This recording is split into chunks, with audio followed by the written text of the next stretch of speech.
Assalamualaikum warahmatullahi wabarakatuh.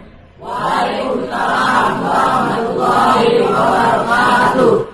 Bismillahirrahmanirrahim. Alhamdulillahi rabbil alamin. Wassalatu wassalamu ala ashrafil anbiya'i wal mursalin Sayyidina wa maulana Muhammadin wa ala alihi wa ashabihil mujahidin at-tahirin, amma ba'du. Bapak-bapak, ibu-ibu, saudara-saudara kaum muslimin yang berbahagia, sudah bukan merupakan rahasia lagi bahwa kemajuan ilmu pengetahuan dan teknologi modern telah mengantarkan masyarakat manusia kepada menikmati satu bentuk kehidupan yang lebih mudah dan lebih dekat dengan apa yang mereka harapkan. Dengan kemajuan ilmu dan teknologi, dunia telah dirubah oleh manusia seolah-olah dari sebuah daerah yang kosong menjadi kota-kota yang penuh dengan gedung-gedung pencakar langit. Apa yang bagi manusia yang hidup di masa lampau hanya ada dalam idealisme mereka, sekarang ini sudah bukan merupakan rahasia lagi. Orang telah bertandang ke bulan, dan mungkin dalam beberapa tahun yang akan datang mereka akan mendarat pula di planet-planet lainnya. Kekurangan tanah pertanian bisa diatasi dengan merubah gurun pasir yang gersang dan tandus menjadi areal pertanian yang subur. Hujan lokal dapat dibuat. Kekurangan air bisa diatasi dengan penyulingan air laut melalui proses kimiawi. Penyakit-penyakit akan berkurang dan hidup makin dekat kepada apa yang diharapkan. Pertanyaan yang paling mendasar ialah, sudah sampaikah manusia kepada kebahagiaan? Adalah benar, dengan kemajuan ilmu dan teknologinya, manusia mencoba menyingkap tabir rahasia alam ini. Namun tiap kali tabir rahasia itu terbuka, terbentuk pula misteri-misteri baru yang memerlukan jawabannya. Di pihak lain, kemajuan yang diperoleh itu telah melahirkan satu bentuk kehidupan di mana manusia mempunyai satu mitos bahwa seluruh persoalan kehidupan bisa dipecahkan dengan otak manusia. Maka aspek-aspek ketuhanan, mistik dan kerohanian mulai ditinggalkan oleh manusia. Saudara-saudara kaum muslimin yang berbahagia, maka sebagai efek dari kemajuan ilmu dan teknologi itu, kita melihat lahirnya kelompok-kelompok manusia yang otaknya penuh berisi ilmu pengetahuan modern, tapi jiwanya kosong dan hampa, merasa tidak puas dengan ini dan itu, walaupun hidup sudah serba ada dan serba cukup. Akibat lainnya ialah kerusakan terhadap alam. Kita maklum, manusia memulai orientasinya dengan tunduk kepada alam. Pada proses selanjutnya, manusia mulai mengadakan adaptasi, penyesuaian diri dengan alam. Dan selanjutnya, manusia mulai mengadakan eksplorasi, penundukan kepada alam, memanfaatkan alam untuk menunjang kebahagiaan yang mereka dambakan. Akibatnya, penggunaan sumber daya alam yang melampaui batas sering merusak alam itu sendiri.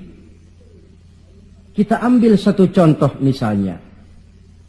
Akibat meningkatnya penggunaan bahan bakar dan penggunaan bahan kimia, maka terjadilah pencemaran udara. Yang ini akan menyebabkan terjadinya hujan asam, yang menyebabkan matinya plankton dan organisme akuatis air. Di sisi lain kita melihat akibat percobaan nuklir misalnya, yaitu rusaknya lapisan ozon di atmosfer yang akan menghilangkan perlindungan makhluk hidup terhadap sinar ultraviolet dari matahari, yang pada gilirannya ini akan menaikkan frekuensi daripada penyakit kanker. Ketidakseimbangan alam sering timbul sebagai dampak dari penggunaan sumber daya alam yang berlebihan. Akibatnya akan kembali kepada manusia itu sendiri. Alam memang tidak selalu ramah, memberikan begitu saja apa yang dibutuhkan oleh manusia. Tetapi alam juga bisa kejam kalau sumber daya yang dimilikinya dikuras secara berlebihan tanpa memperhatikan keseimbangan yang ada di dalamnya. Oleh karena itu, marilah kita mencoba melihat gejala-gejala alam yang sering kita dapati di dalam kehidupan ini. Alam merupakan ayat Allah, ayat yang tercipta oleh Allah. Manusia memang diperintahkan untuk memanfaatkan apa yang bisa dimanfaatkan dari alam ini, tetapi dengan tetap menjaga keseimbangan yang tidak akan menimbulkan dampak negatif bagi kehidupan manusia itu sendiri. Gejala alam sering tidak bisa dianalisa, tidak bisa dideteksi oleh kemajuan teknologi yang serba canggih ini. Bulan-bulan terakhir ini, gejala-gejala alam ini sering menimbulkan hal-hal yang lazimnya kita namakan dengan musibah. Gempa bumi di Tarutung yang belum selesai itu diatasi, menyusul dengan tanah longsor di Padang Panjang. Belum selesai tanah longsor diatasi orang, Bengkulu dihantam banjir, puluhan jiwa hanyut tanpa nyawa. Belum lagi bencana alam ini selesai, kebakaran pun timbul di mana-mana. Gejala apa semua ini? Ilmuwan mungkin akan menjawab, oh, kalau terjadi gempa bumi itu gejala alamiah, biasa proses pergeseran kulit bumi. Kalau ada tanah longsor, oh itu karena memang karakter tanahnya yang labil. Salah manusia kenapa tinggal di situ. Mungkin merupakan gejala alamiah, kata para ilmuwan. Mungkin proses pergeseran kulit bumi, kata ahli geologi. Mungkin karakter tanahnya yang memang labil, kata orang yang ahli tanah. Mungkin karena alam sudah bosan bersahabat dengan manusia, kata Ebit. Kalau tidak percaya, silahkan tanya kepada rumput yang bergoyang. Mungkin. Tetapi pada pertemuan kali ini, saya ingin mengajak kita semua untuk melihatnya dengan kacamata agama. Saya katakan tadi bahwa gejala alamiah sering tidak bisa dideteksi oleh ilmu dan teknologi modern. Berbagai macam analisa, berbagai macam kesimpulan diambil orang setelah terjadinya bencana. Sebelum terjadinya bencana tidak ada orang bicara soal itu. Sebelum Tarutung dilanda gempa, tidak ada orang cerita macam-macam. Sebelum Padang Panjang dihantam longsor, tidak ada analisa orang tentang karakter tanah yang labil. Setelah banjir terjadi, gempa melanda, topan bertiup, barulah analisa pun bermacam-macam. Maka pada kesempatan ini kita akan melihat gejala ini dengan kacamata agama. Menurut agama, apapun yang menimpa kita lazimnya dinamakan musibah. Musibah ialah ma asaban nasu min khairin aw syarrin. Apapun saja yang menimpa manusia, baik itu merupakan hal-hal yang positif ataupun yang negatif, itu dinamakan musibah. Sesuatu yang menimpa manusia.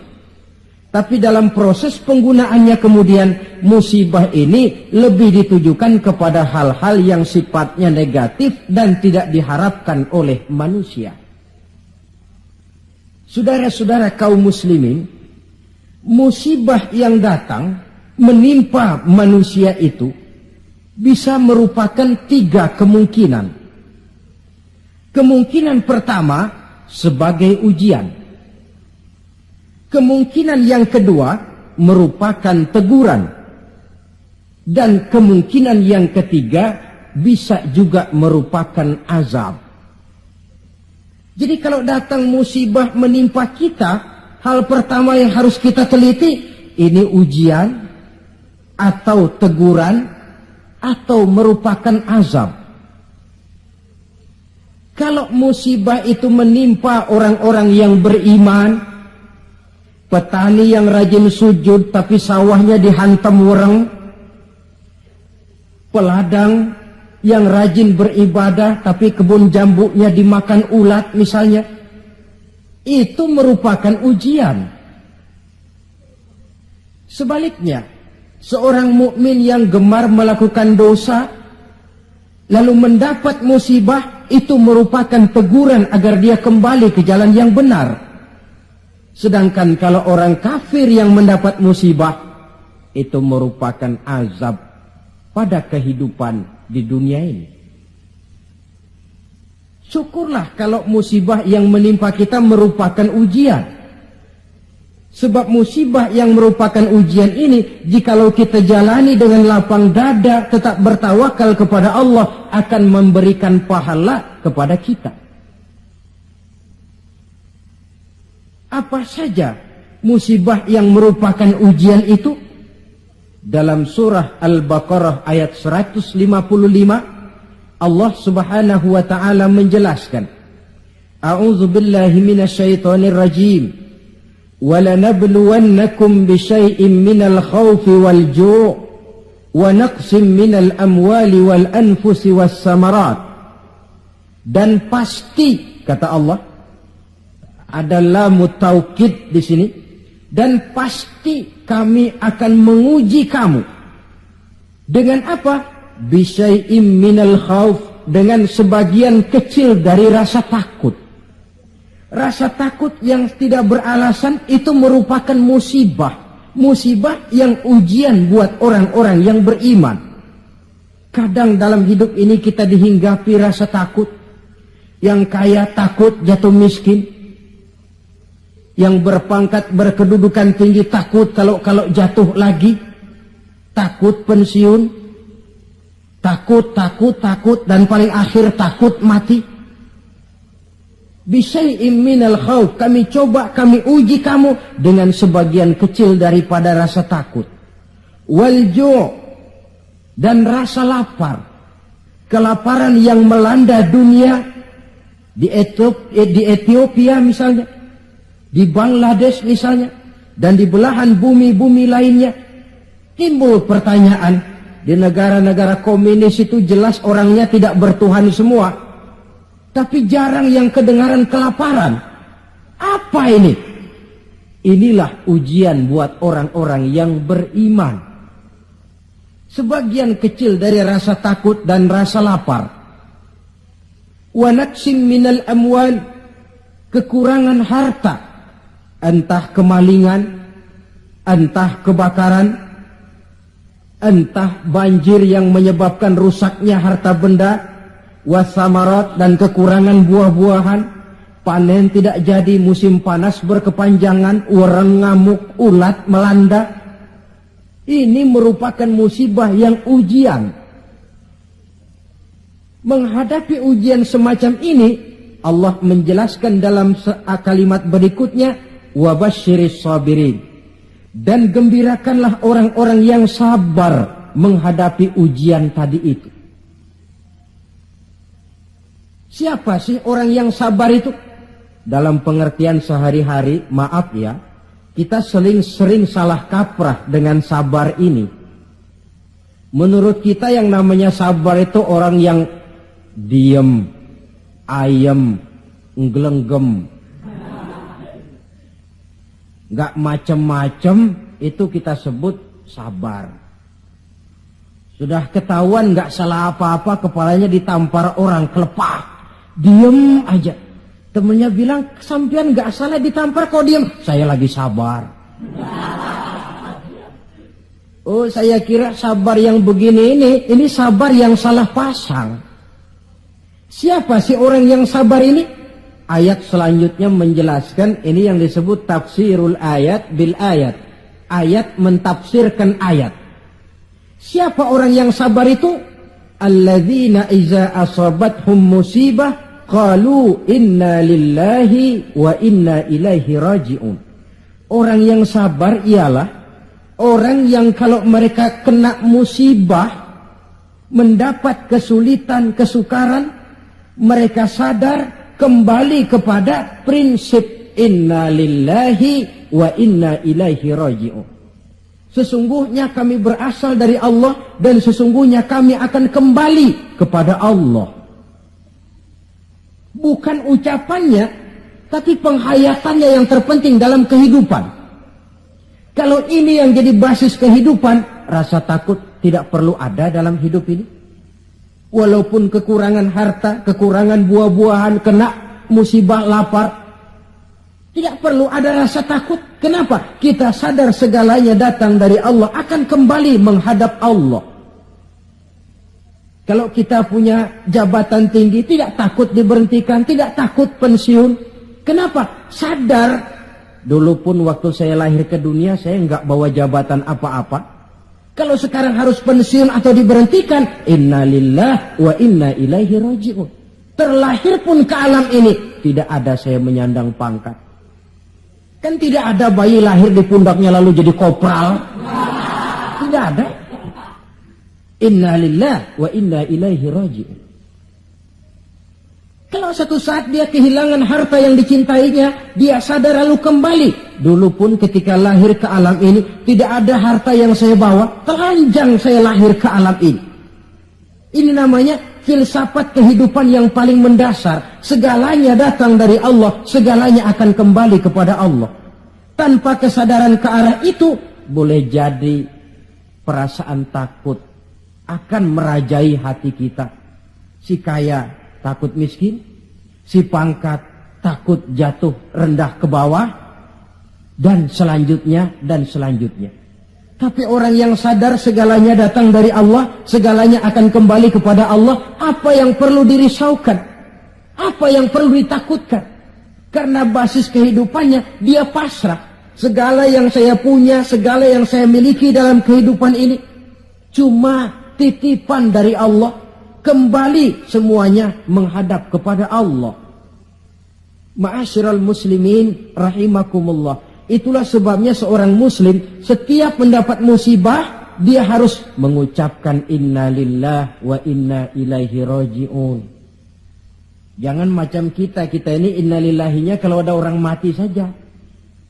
Sampai dulu dalam satu pengajian, seorang kiai tanya santrinya, kemana si fulan tidak datang? Kata temannya, si fulan sakit kiai. Kata kiai, inna lillah wa inna ilaihi raji'un. Temannya nyaut, kiai belum mati dia.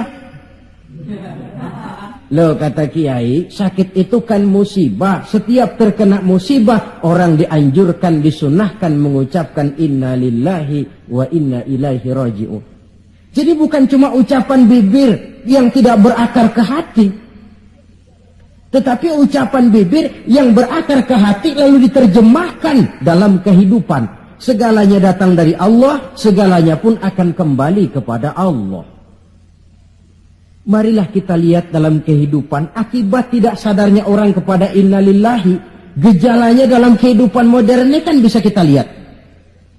Berapa banyak orang-orang yang tadinya sudah adil, berjuang hendak menegakkan keadilan, tapi di tengah jalan dia bisa berbalik menjadi orang yang justru menginjak-injak keadilan.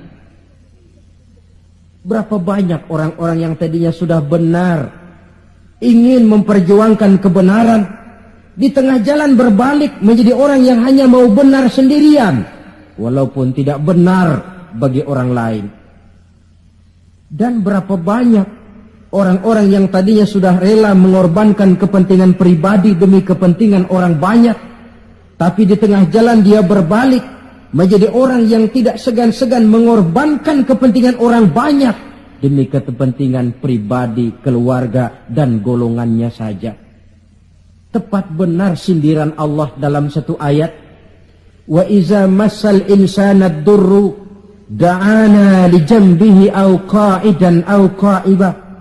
Apabila manusia sedang ditimpa oleh kesulitan, mereka berdoa kepada kami, mohon agar kesulitannya diangkat oleh Allah. Doa itu diucapkannya dalam keadaan berdiri, pada waktu berbaring, dalam segala posisi, mohon kepada Allah. Falamma kasyafna anhu durrahu, tapi manakala kesulitan yang menimpa mereka sudah kami angkat, kami hilangkan, marra ka'allam yad'una ila durrin massahu, mereka berjalan dengan sombongnya, seolah-olah belum pernah minta tolong kepada kami sebelumnya. Ini gejala manusia sekarang. Kalau kepepet, ya Allah. Dihantam banjir, Allah. Ada kebakaran, Allah. Kena bumi gempa, Allah. Dalam keadaan normal, Allah pun dicampakkan dalam kehidupannya. Na'udzubillah, summa na'udzubillah. Saudara-saudara kaum muslimin yang berbahagia, di zaman Rasulullah sallallahu alaihi wasallam ada seorang sahabat bernama Sa'labah bin Hatib al-Ansari. Dia orang miskin, tetapi kemiskinannya tidak menghalangi ibadahnya kepada Allah. Salat jamaah tidak pernah ditinggal. Di mana ada Rasul, di situ ada Sa'labah. Cuma Sa'labah ini model, tiap selesai salat langsung pulang. Tidak wirid, tidak zikir, tidak doa. Jadi kalau sahabat yang lain selesai sholat, Allahumma antas salam, ini Sa'labah malah Allahumma lantas jalan. Tiap selesai sholat. Sampai satu hari baginda Rasul bertanya, "Hei Sa'labah," "Labaik ya Rasulullah." "Kau ini macam orang munafik saja.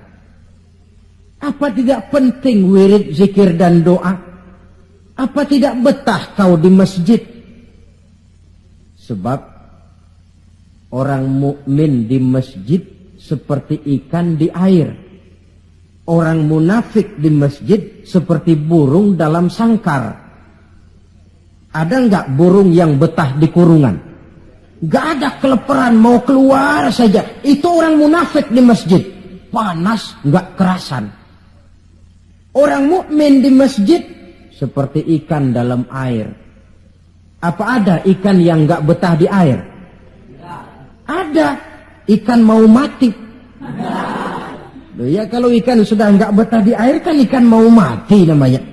Kalau orang mukmin sudah enggak kerasan di masjid, jiwanya sudah mau mati itu. Kau ini macam orang munafik saja Sa'labah. Maafkan saya ya Rasulullah. Kenapa? Saya bukan tidak betah di masjid. Lalu bukan pula menganggap doa, wirid dan zikir itu tidak penting. Lalu apa pasalnya? Saya ini orang miskin ya Rasulullah. Saya punya kain satu-satunya, berdua sama istri saya. Jadi waktu saya sholat di maghrib di masjid, istri saya di rumah nungguin giliran kain. Maka saya cepat-cepat pulang, aplusan kain. Oh ini kan kere ini. Oh begitu ya. Lalu gimana?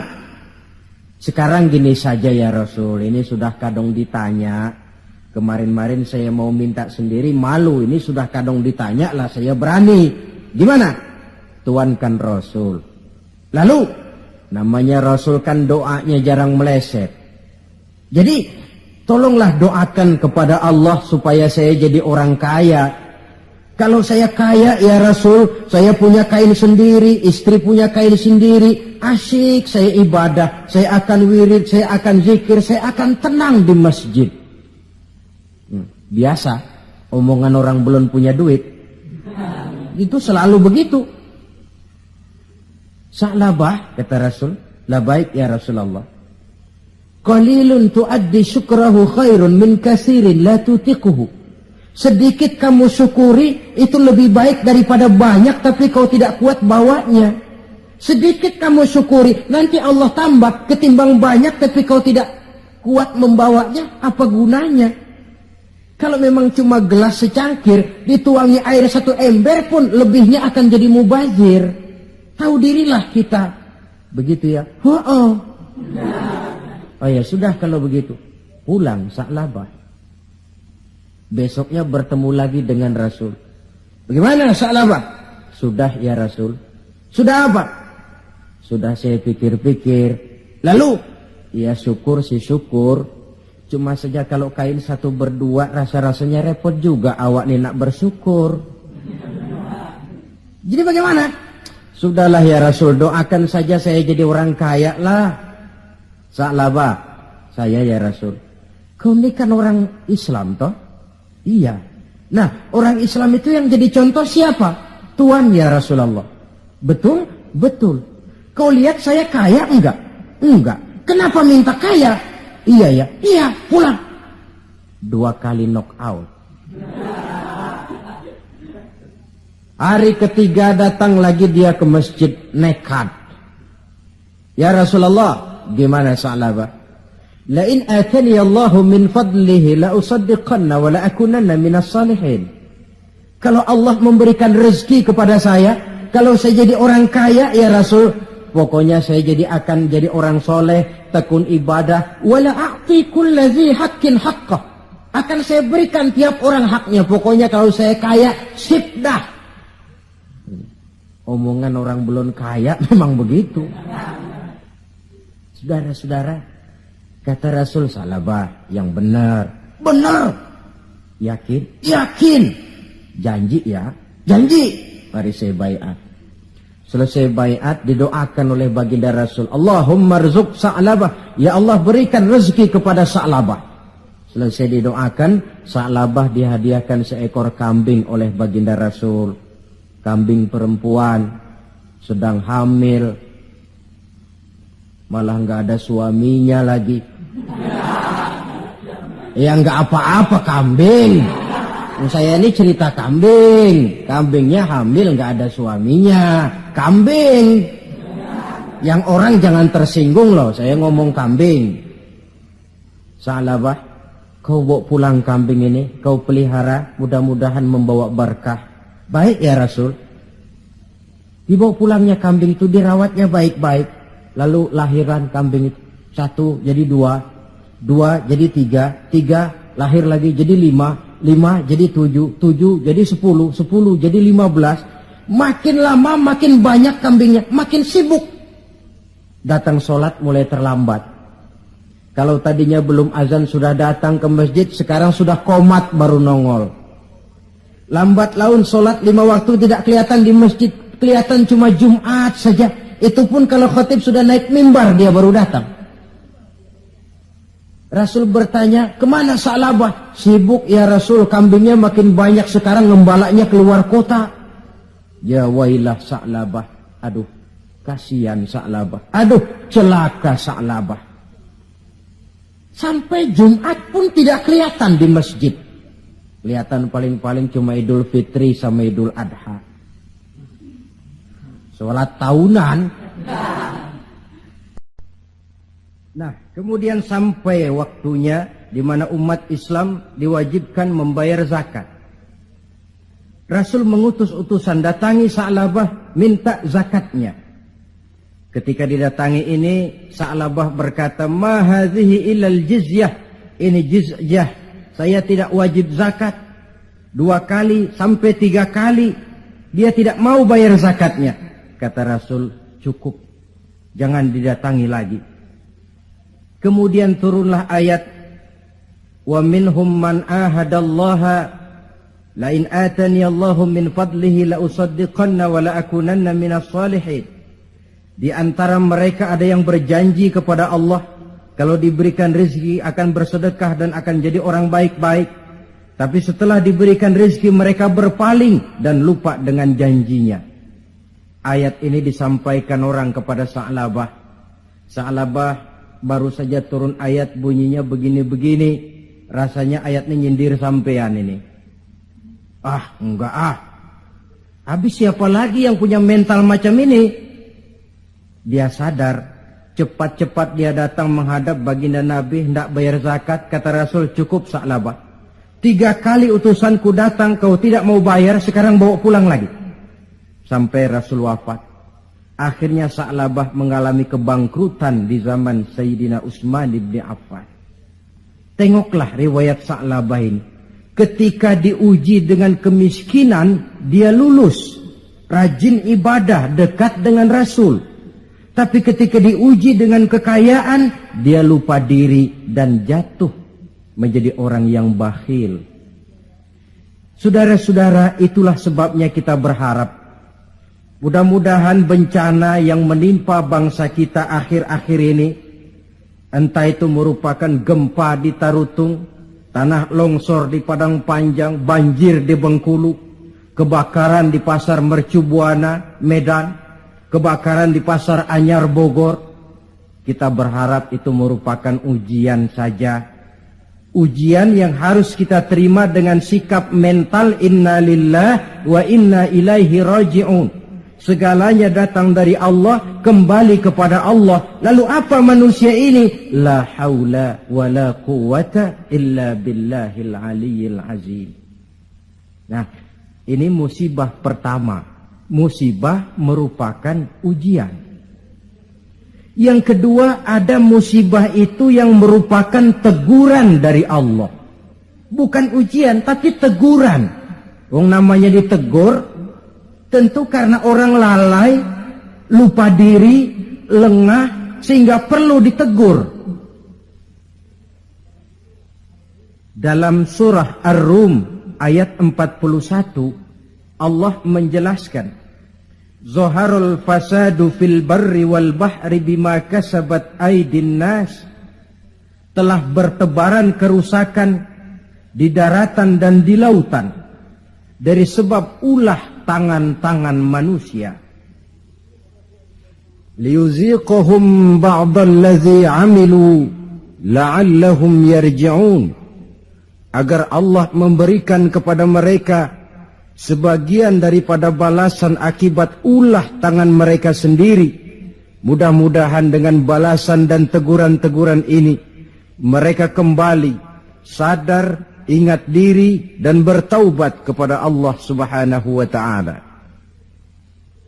Telah bertebaran kerusakan di daratan dan di lautan dari sebab ulah tingkah pola tangan manusia.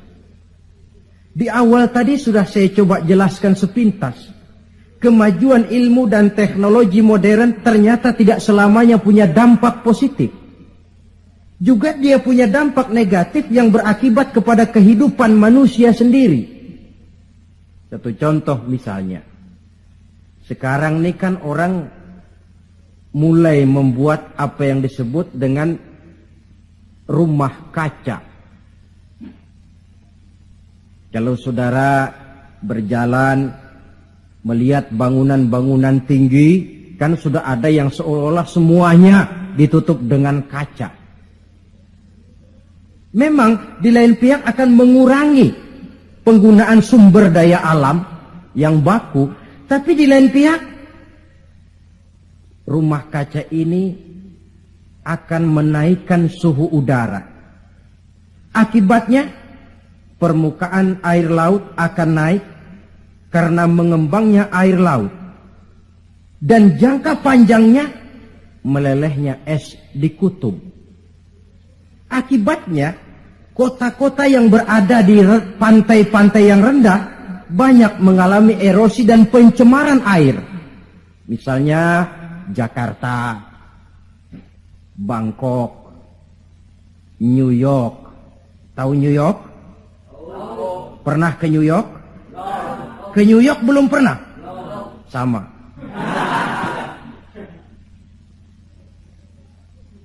Lalu percobaan nuklir, taruh kata di bawah tanah, tapi efek negatifnya tadi saya katakan, rusaknya lapisan ozon di atmosfer sana, di daerah Antartika, yang akan menghilangkan perlindungan makhluk hidup terhadap sinar ultraviolet dari matahari.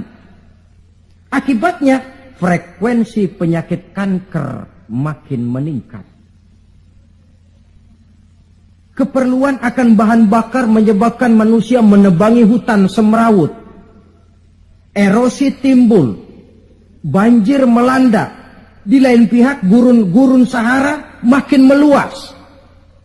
Sedangkan dunia, bumi yang kita tinggali ini bukan satu wujud yang tanpa batas. Bertebaran kerusakan di daratan dan di lautan akibat ulah tangan-tangan manusia sendiri. Kemajuan ilmu dan teknologi modern yang mengabaikan proses keseimbangan alam. Sunnatullah kata kita orang beragama. Hukum alam kata orang sekuler. Natural of law katanya, bahasa kerennya. Akibatnya manusia sendiri yang merasakannya. Maka musibah-musibah yang datang ini teguran. Manusia, jangan terlalu mengeruk sumber daya alam. Hai manusia, sadar bahwa kemampuanmu terbatas. Hai manusia, ilmu dan teknologi itu merupakan sedikit sekali dari ilmunya Allah. Tidak wajar lalu meloncat menjadi angkuh dan sombong karena temuan-temuan yang didapatinya di dalam penelaahan ilmiahnya. Ini bencana musibah yang merupakan teguran. Atau di dalam satu masyarakat yang maksiatnya merajalela. Yang ma'ruf jalan, tapi yang munkar juga jalan. Artinya 50-50. Majelis taklim ramai, majelis judi pun makmur. Pondok pesantren hidup, tapi juga tempat-tempat maksiat berjalan. Keseimbangan ini memerlukan teguran. Dan teguran itu sesungguhnya tidak hanya dalam bentuk bencana alam, tapi juga secara pribadi yang ada dalam diri kita. Kalau kulit mulai keriput, teguran itu, awas kereta mau berangkat. Jangan tua-tua keladi nak, makin tua makin menjadi. Sadarlah diri. Kalau uban sudah bertabur, kalau pandangan sudah lamur, kalau pendengaran sudah kabur, kalau makan pun cuma kuat makan bubur, tandalah tuh sudah dekat ke lubang. Awas kereta mau berangkat. Teguran yang datang menimpa diri dalam bentuk yang luas yang merupakan bencana alam, musibah dan sebagainya. Ini bentuk yang kedua, bencana merupakan teguran. Bentuk yang ketiga, ada bencana itu, musibah itu yang merupakan azab dari Allah. Dalam surah Ali Imran ayat 112 Allah Subhanahu wa taala menjelaskan, "Duribat 'alaihimuz zillatu aynama thuqifu." Dimanapun mereka berada, mereka akan ditimpa oleh kehinaan. Illa bihablim minallah wa hablim minan nas. Kecuali mereka yang teguh berpegang dengan tali Allah, agama ini, wa hablim minan nas, dan tali hidup bermasyarakat. Wa ba'u bighadabim minallah. Mereka akan mendapat murka dari Allah. Wa duribat alaihimul maskana. Juga ditimpakan kehinaan dan kerendahan kepada mereka. Apa penyebabnya? Dzalika biannahum kanu yakfuruna biayatillah wa yaqtuluna al-anbiya'a bighairi haqq. Dzalika bima 'asaw wa kanu ya'tadun. Ada 4 penyebabnya menurut Ali Imran ayat 112 ini. Kenapa ditimpakan kehinaan, kerendahan? Lahir di tengah negara Katulistiwa, bagaikan jamrut mutiara, daerahnya subur makmur, hijau ranau, gemah ripah loh jenawi. Tapi kadang-kadang tertimpa kelaparan, tertimpa ketakutan. Apa penyebabnya? 4 penyebab utama. Pertama, yakfuruna bi ayatillah. Mereka ingkar dengan ayat-ayat Allah.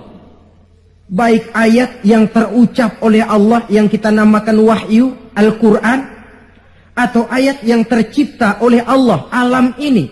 Mereka ingkar, mereka ambil manfaat dari alam, mereka kuras alam, tapi mereka tidak pernah syukur kepada Sang Pencipta alam. Kalau bahasa kasarnya kira-kira Tuhan kan jengkel. Bumi gue aja lu manfaatin gue nya, lu gak mau sembah. Ingkar, kafir kepada ayat Allah. Itu yang mendatangkan musibah. Dijelaskan dalam An-Nahl 112. Wa daraballahu mathalan qaryatan kanat aminatan mutmainnah. Allah memberikan satu contoh tentang kampung, kota, negara yang aman, tenang, tentram, damai. Ya'tiha rizquha raghadan min kulli makan. Rizkinya datang dari arah manapun saja. Apa saja ditanam tumbuh menghasilkan buah yang bermanfaat. Air mengalir dengan jernih.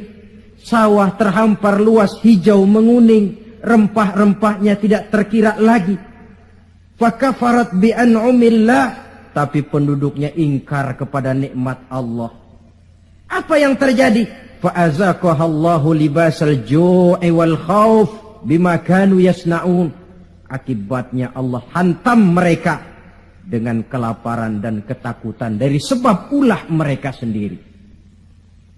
Jadi musibah yang merupakan azab itu datang, penyebab pertamanya orang kufur kepada ayat-ayat Allah. Baik yang terucap oleh Allah, yaitu wahyu, atau kufur kepada ayat yang tercipta oleh Allah, yakni alam yang terbentang ini. Penyebab yang kedua, wa yaqtuluna al-anbiya'a bighairi haqq. Mereka membunuh para nabi tanpa alasan yang benar. Membunuh nabi. Loh Pak, zaman sekarang kan nggak ada nabi, bagaimana kita mau membunuh nabi? Memang zaman kita tidak membunuh nabi secara fisik karena nabinya tidak ada. Tapi menginjak-injak ajarannya, meletakkan ajarannya di bawah rasio, itu kan sudah membunuh nabi. Buat apa kita agungkan namanya kalau kita injak ajarannya? Buat apa kita sebut dan kita sanjung dia kalau kita belakangi perintahnya? Membelakangi para nabi. Itu sudah pembunuhan kepada para nabi, pembunuhan gaya modern zaman kita sekarang ini. Muhammad itu manusia biasa. Sebagai manusia kan dia bisa salah. Karena itu yang mutlak cuma Quran. Hadis, sunnah itu bikinan nabi saja, itu kan sejarah. Jadi sumber agama cuma Quran. Muncullah orang-orang yang ingkar sunnah. Itu kan juga membunuh nabi. Wa yaqtulunal anbiya'a bighairi haqq. Sebab yang kedua. Adapun sebab yang ketiga, dzalika bima asaw. Perbuatan maksiat yang merajalela. Dikerjakan terang-terangan. Agama memerintah amar ma'ruf nahi munkar kan? Tapi yang dia kerjakan amar munkar nahi ma'ruf. Tebulak. Terbalik. Amar munkar nahi ma'ruf. Yang munkar malah dianjurkan, yang ma'ruf yang baik-baik malah dicegah. Yang munkar dianjurkan. Bahkan diberikan iming-iming akan mendapat hadiah sekian ratus juta. Akan ini, akan itu. Yang munkar diiming-iming, yang ma'ruf malah dihalang-halangi. Pengajian sulit, dakwah kadang-kadang mengalami posisi yang tidak diharapkan. Akibatnya ya prinsip yang terbalik, namanya amar munkar nahi ma'ruf. Yang munkar diperintah, yang ma'ruf malah dicegah. Akibatnya perbuatan munkar dikerjakan berterang-terangan. Malah belum lama ada orang yang mengusulkan supaya pemerintah membuka judi secara resmi lah untuk menutup judi yang ngumpet-ngumpet ini. Kalau resmi nanti bisa dikontrol katanya. Inna lillahi wa inna ilaihi raji'un. Yang sudah diputuskan untuk dilarang, dianjurkan supaya dibuka lagi. Dibuka, ditutup saja, ditutup dan dilarang saja, yang ngumpet-ngumpet masih banyak. Apatah lagi kalau dibuka berterang-terangan. Judi kronis, mabuk jadi kebanggaan, perbuatan zina sudah cerita harian. Malah yang aneh bin ajaib kadang-kadang terjadi sedarah sendiri. Ada bapak melalap anak kandungnya, ada anak kandung tidur sama ibunya. Kalau tidur biasa wajar, ini tidur-tidur. Allahu Akbar. Perbuatan maksiat yang merajalela mengundang azab. Yang keempat, penyebab yang keempat, wa kanu ya'tadun. Mereka benar-benar telah melampaui batas. Yang kaya melampaui batas, menumpuk kekayaannya. Beli gunung, beli laut, beli langit kalau bisa. Ya'tadun, perbuatan yang melampaui batas. Nah, yang kita khawatir, kalau musibah yang menimpa ini merupakan azab, tinggal kita introspeksi dan mawas diri saja. Saya mendapat kesulitan, musibah ini kira-kira ujian, teguran, atau azab. Kalau musibah menimpa orang kafir, azab. Kalau dia menimpa orang baik-baik, ujian. Kalau dia menimpa orang baik yang berbuat dosa, teguran. Jadi jangan kita sholat saja tidak pernah, puasa tidak pernah, dapat musibah lalu bilang saya lagi diuji oleh Tuhan. Bukan diuji, itu lagi dikasih perskot. Panjer nih, perskot azab, kontannya di akhirat nanti. Saudara-saudara kaum muslimin yang berbahagia. Sebagai uraian penutup, apa kunci menghadapi musibah-musibah ini? Dilihat dari segi agama. Saya kemukakan sebuah hadis qudsi yang diriwayatkan oleh Imam Baihaqi dari Anas. Saya kutip dari kitab Mukhtarul Ahadits An-Nabawiyah. Allah Subhanahu wa taala berfirman dalam hadis qudsi ini, "Inni la ahammu bi ahlil ardi azaban." Kadang-kadang kata Allah, aku ingin mengirimkan azab kepada penduduk bumi ini. Jadi kalau logika kita, kalau melihat tingkah pola manusia ini aku gregetan kata Allah. Pengen aku tumpahkan saja azab kepada mereka, sudah biar habis semua. Inni la ahammu bi ahlil ardi azaban. Kadang aku ingin menghantam mereka dengan azab. Falamma nazartu ila ummari buyuti. Tapi kalau aku melihat, kata Allah, orang-orang yang memakmurkan rumahku. Siapa orang yang memakmurkan rumah Allah itu? Orang yang rajin memakmurkan masjid. Kalau aku lihat itu, kata Allah. Wal mutahabbina fi. Dan orang yang saling cinta mencintai karena aku, kata Allah. Wal mustaghfirina bil ashar. Orang-orang yang melakukan istighfar mohon ampun kepada Allah baik pada waktu pagi maupun petang. Surifat. Saraftu azabi anhum. Aku angkat azabku dari mereka. Jadi rupanya ini yang meredam murka Allah itu. Allah sih maunya numpahkan azab. Tapi begitu Allah melihat orang yang tekun memakmurkan masjid, rajin sujud, menghidupkan dakwah di masjid, orang yang saling kasih mengasihi karena Allah, orang yang mohon ampun di waktu pagi dan petang, azab itu, keinginan menyampaikan azab, aku tarik kembali, kata Allah. Jadi apa obat pertama? makmurkan masjid. Jangan sebaliknya. Kalau orang sudah lebih penuh ke gedung bioskop daripada ke masjid, kalau orang sudah lebih menyukai hidup berfoya-foya ketimbang membantu fakir miskin, yatim piatu dan orang-orang tidak mampu, kalau koran sudah jadi bacaan wajib sementara Quran cuma sekedar hiasan rak di rumah, tidak ada lagi nanti yang dipandang-pandang Allah. Wal mutahabbina fi, orang yang cinta mencintai karena Allah. Wal mustaghfirina bil ashar, orang yang memohon ampun pada waktu siang dan malam, sore dan pagi. Ini yang meredam murka Allah. Jadi di antara yang harus kita lakukan di dalam memohon kepada Allah agar bencana musibah ini berkurang, apa jalannya? Salah satu di antaranya, pertama memakmurkan masjid. Yang kedua, kalau ngambil istilah yang lagi ngepop, memasyarakatkan istighfar dan mengistighfarkan masyarakat. Jangan cuma olahraga saja di masyarakat, istighfar.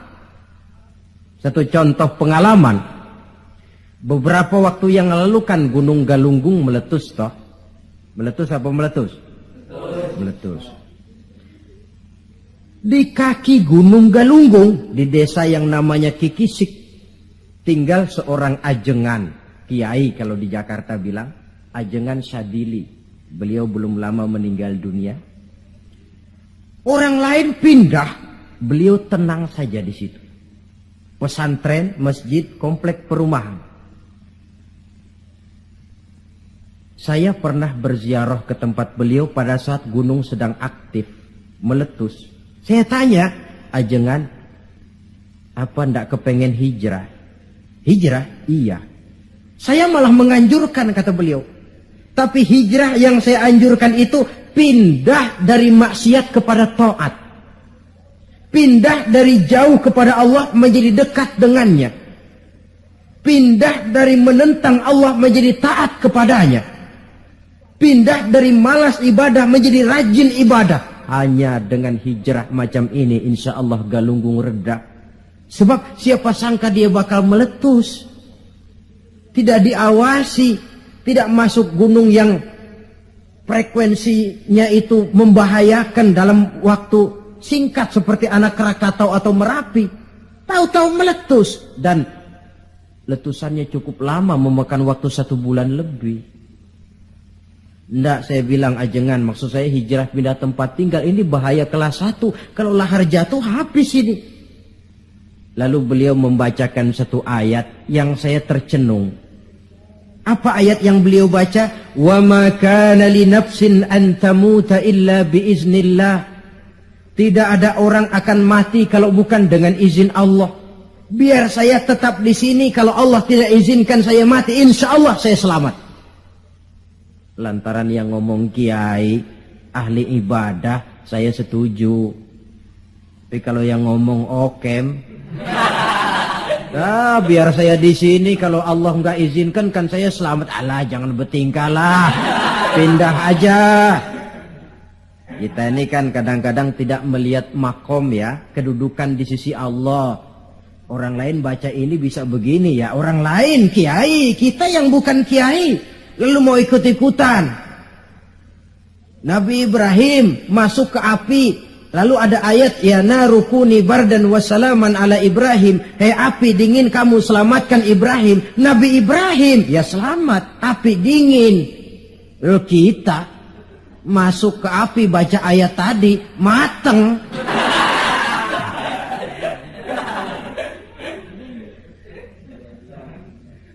Dan memang lahar yang jatuh itu menyingkir. Rumah Pak Kiai itu dilewati saja oleh lahar, tidak masuk ke dalamnya. Ya Allah, saya teringat hadis qudsi ini. Orang yang tekun memakmurkan masjid, orang yang kasih mengasihi karena Allah, orang yang beristighfar di waktu pagi dan petang, di kala siang dan malam, di tengah maksiat melanda kehidupan, di kala orang lupa diri dan lupa daratan.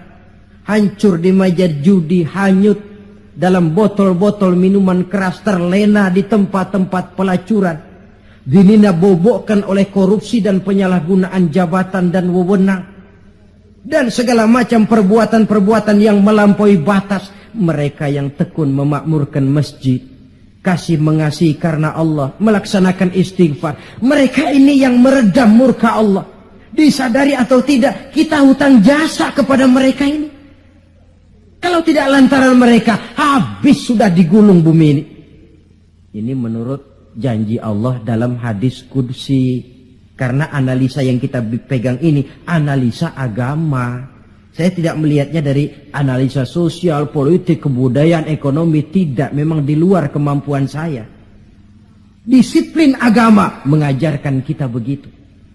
Dengan kata lain, seharusnya kalau ada orang memakmurkan masjid, itu yang kita bantu.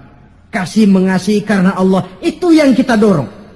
Orang yang melaksanakan istighfar, itu yang kita dekati. Alhamdulillah ya, masih ada yang istighfar. Alhamdulillah ya, masih ada yang memakmurkan masjid. Jangan, alah orang gaek lah, orang tua kertu kerjanya cuma megang-megang tasbih saja. Apa sih bisanya? Cuma istighfar saja. Istighfar ini yang meredam murka Allah. Alah, kerjanya main di masjid mulu, taklim khutbah. Apa itu? Ini yang meredam murkanya Allah. Bahkan dalam hadis lain, laula suyukhun rukka wa bahaimun rutta. Kalau tidak karena orang tua yang rajin sujud, kalau tidak karena binatang melata yang mencari makan, kalau tidak karena bayi yang menyusui, la sabba alaihim azaban sabba. Akan aku timpakan azab kepada mereka sehebat-hebatnya. Bayi yang masih menyusui, yang masih bersih dari segala dosa, yang masih punya masa depan. Orang-orang tua yang rajin sujud kepada Allah. Ini peredam murkanya Allah. Jadi kesimpulan, di antara resep mengatasi musibah akhir-akhir ini dari kacamata agama, pertama makmurkan masjid, yang kedua tumbuhkan saling kasih mengasihi karena Allah, yang ketiga memasyarakatkan istighfar dan mengistighfarkan masyarakat. Kaum muslimin, inilah saja yang kita bicarakan pada pertemuan kali ini. Semoga ada manfaatnya. Terima kasih atas segala perhatian. Mohon maaf atas segala kekurangan. Usikum wa nafsi bitaqwallah. Wassalamualaikum warahmatullahi wabarakatuh.